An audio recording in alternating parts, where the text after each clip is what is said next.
আসসালামু আলাইকুম। আমি কল্পনা বৃষ্টি। মম কল্পনা কিচেনে আপনাদের স্বাগত। আশা করি আল্লাহর অশেষ মেহেরবানিতে আপনারা সবাই অনেক ভালো আছেন। আলহামদুলিল্লাহ, আমিও আপনাদের দোয়ায় এবং আল্লাহর অশেষ মেহেরবানিতে অনেক ভালো আছি। দেশ থেকে এবং দেশের বাইরে থেকে যারাই এই ভিডিওটি দেখছেন সবাইকে আন্তরিক শুভেচ্ছা এবং অভিনন্দন। এখন বর্তমান সময় প্রচুর কিন্তু শীত পড়ছে। শীত আসার সঙ্গে সঙ্গে মানুষই কিন্তু পিঠা খাওয়ার ধুম লেগে গিয়েছে। গ্রামগঞ্জে খেজুরের রসের চিতই পিঠা আর প্রতিটা ঘরে ঘরে পুলি পিঠা, দুধ পিঠা, ছই পিঠা বানানোর ধুম পড়ে গেছে।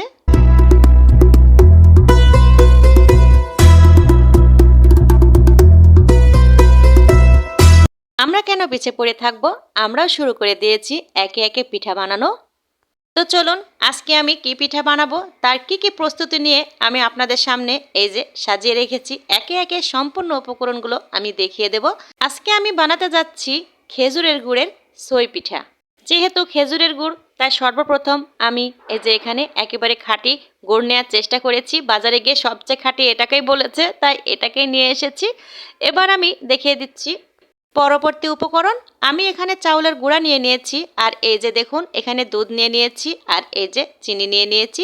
আমি সবগুলোই অল্প অল্প করে এখানে নিয়ে এসেছি। পরে কতটুকু ব্যবহার করব আমি একে একে আপনাদেরকে সব বলে দেব রান্না করার সময়। এরপরে এই যে কাজু বাদাম নিয়ে নিয়েছি, এখানে গুঁড়া দুধ নিয়ে নিয়েছি, এই যে দেখুন। আর এই যে এখানে আছে নারিকেল। আর আমি কনডেন্স মিল্ক এখানে দেব, কিন্তু এখানে আনতে আমি ভুলে গিয়েছি, তাই যখন দেব তখন অবশ্যই বলে দেব। এই যে সব উপকরণ আমি দেখিয়ে নিলাম। এবার চলুন আমরা চলে যাই কিচেনে। কিচেনে এসেই এই যে আমি একেবারে অনেক আগেই কিন্তু পানিটা বসিয়ে রেখেছিলাম গরম হওয়ার জন্য। আধা ঘন্টা মতো কিন্তু পানিটা ফুটে গিয়েছে। এখানে আমি 1 কাপ ময়দায় 1 কাপের একটু কম আমি কিন্তু পানি দিয়ে নিয়েছি। পানিটাকে আধা ঘন্টা কিন্তু আমি ফুটিয়ে নিয়েছি, তাহলে কাইটা অনেক সুন্দর হবে। চাউলের গুঁড়ো যদি সুন্দর না হয় তাহলে কিন্তু এই যে ছই পিঠা কিন্তু যখনই দুধে দিবেন তখনই কিন্তু গলে যাবে। খুব সাবধানে চাউলের কায়ের উপরে নির্ভর করবে ছই পিঠা। ময়দাগুলো মাখানোর পরে আমি 3 মিনিট মতো কিন্তু ভাপে রেখে দিয়েছিলাম, একটু ভালোভাবে সেদ্ধ হওয়ার কারণে। এবার আমি নামিয়ে নিয়েছি। নেয়ার পরে আমি পরে ময়দাটা মাখাবো, তাই চুলার উপরে আমি দুধটা বসিয়ে গেলাম। আস্তে আস্তে করে দুধটা জাল হতে থাক, তাহলে ছই পিঠা খেতে অনেক মজা লাগবে। এই যে আমি আটাটা সুন্দরভাবে কিন্তু মাখিয়ে এই যে এখানে নিয়ে এসেছি। 3টা গোলা হয়েছে। এবার আমি এই যে এভাবে লম্বা লম্বা করে আমি কিন্তু ছই পিঠার একটা আকার করে নিয়েছি, তাহলে তাড়াতাড়ি বানাতে সুবিধা হবে। এই যে দেখুন কত সুন্দরভাবে আমি লম্বা লম্বা আকারে একদম সাপের মতো লাগছে, এভাবে আমি করে নিয়েছি। আমি কিন্তু এটা যে খুব ভালো পারি তা কিন্তু বলবো না, কিন্তু আমার ফ্যামিলির জন্য আমি যেটুকুই পারি এটুকুই আমার চলে যায়। এই যে দেখুন এভাবে আস্তে আস্তে করে কেটে নেবেন। আর যারা জোরে পারেন তাদের তো কোনো কথাই নেই। ছোটোবেলায় যখন আম্মা ছই পিঠা বানাতো, আমরা 3 বোন মিলে এই যে ময়দাটা যেমন আমরা লম্বা করে রেখেছি, এটা করে কিন্তু আমরা ফের পেতাম না। আম্মা কিন্তু এত জোরে ছই পিঠা বানাতে পারে। এই যে দেখুন আজকে হয়তো মনে হচ্ছে যে সেই আম্মার মেয়ে আমরা কত আস্তে আস্তে ছই পিঠা বানাচ্ছি। দেখুন এই যে সম্পূর্ণ আমি অফ ক্যামেরায় কিন্তু এই যে এগুলো বানিয়ে নিয়েছি, কারণ অনেক সময়ের ব্যাপার। এই যে দেখুন ঠিক এভাবে চিকন চিকন করে আমি যতটুকু পেরেছি ততটুকু বানানোর চেষ্টা করেছি।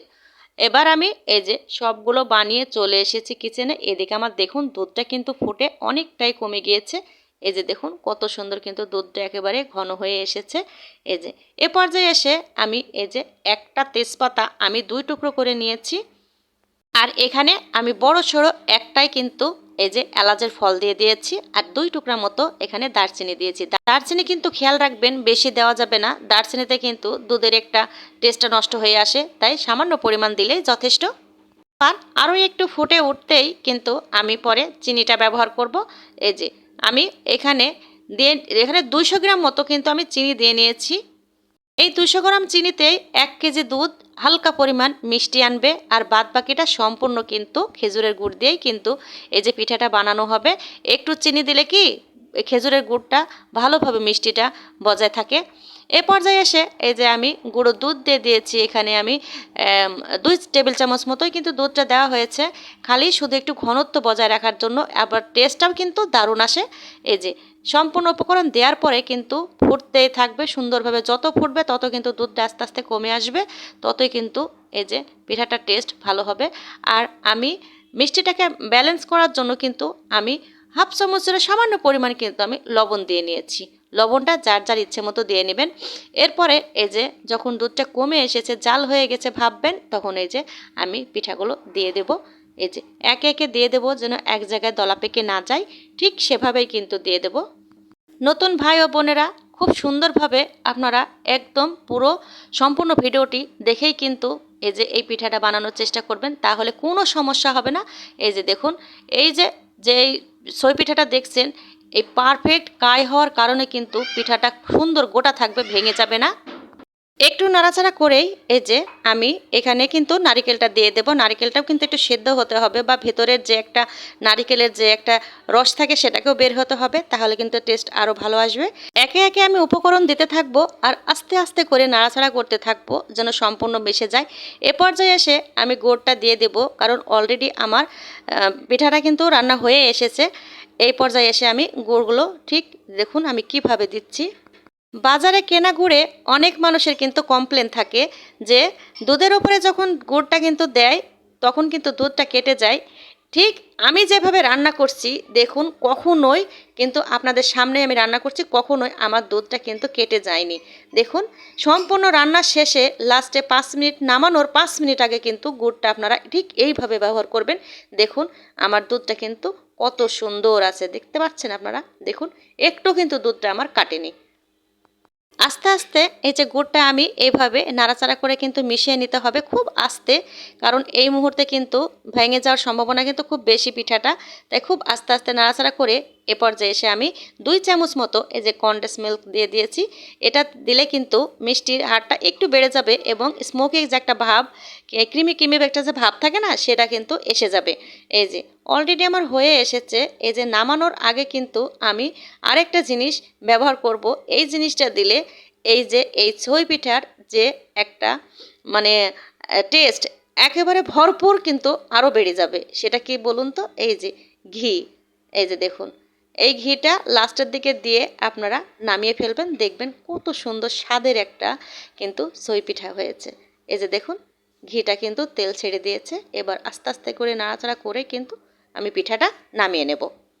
যে কোনো মিষ্টি জাতীয় রেসিপিতে, যেমন ধরেন ছই পিঠা, ক্ষীর, পায়েস, এ সমস্ত রেসিপির ভিতরে যদি লাস্টের দিকে একটু ঘি দেওয়া যায় তাহলে কিন্তু একটা শাহি শাহি ভাব আসে। ঘি না থাকলে কিন্তু এই শাহি ভাবটা আসে না। অসাধারণ একটা টেস্ট লাস্টের দিকে নিয়ে আসে। আপনারা একবার দিয়ে কিন্তু এটা ট্রাই করে দেখবেন, আসলে অনেক মজা লাগে। এই যে দেখুন আমি চুলা থেকে কিন্তু নামিয়ে চলে এসেছি। এই যে আমি 2 মিনিট মতো কিন্তু রেস্টে দিয়েছিলাম, আরও একটু ঘনত্ব বেড়ে গিয়েছে। আর কালারটা দেখুন কি কালারই বা হয়েছে, কত সুন্দর একটা কালার এসেছে। দেখুন এই তো হয়ে গেল আমার সেই কাঙ্ক্ষিত খেজুরের গুড়ের ছই পিঠা। যারা যারা আমার এই ভিডিওটি দেখেছেন বা দেখছেন, এই ভিডিওটি সম্পূর্ণ দেখে অবশ্যই একদিন বানিয়ে আমার কাছে কমেন্টস করে জানাবেন যে আসলে কেমন হয়েছিল এই খেজুরের গুড়ের ছই পিঠাটা। নতুন ভাই ও বোনেরা আপনাদেরকে বলছি, ভিডিওটি না টেনে সম্পূর্ণ দেখে এই যে ছই পিঠাটা আছে একবার বানিয়ে দেখুন। ভিডিওটি যারাই দেখেছেন এবং ভালো লেগেছে অবশ্যই তারা আমার এই ভিডিওটিতে একটা লাইক দিয়ে দেবেন, আর সাথে একটা সাবস্ক্রাইব অবশ্যই করে দেবেন এবং পাশে থাকা বেল বাটনটা অবশ্যই প্রেস করবেন। আমার এই ভিডিওর নোটিফিকেশন যথাযথ আপনার কাছে পৌঁছে যাবে। আর যারাই এই ভিডিওটি দেখে মনে হয় যে একটা শেয়ার করার যোগ্য, অবশ্যই একটা শেয়ার করে দেবেন। আপনার একটা শেয়ারে আমার এই ভিডিওটি অনেক দূরে পৌঁছে যেতে সাহায্য করবে এবং আপনার বন্ধু বান্ধবীদের মাঝে অবশ্যই ছড়িয়ে দেবেন। এর মতো এখানে রেখে দেব, আবার দেখা হবে আগামী কোনো রেসিপিতে। আল্লাহ হাফেজ, আসসালামু আলাইকুম।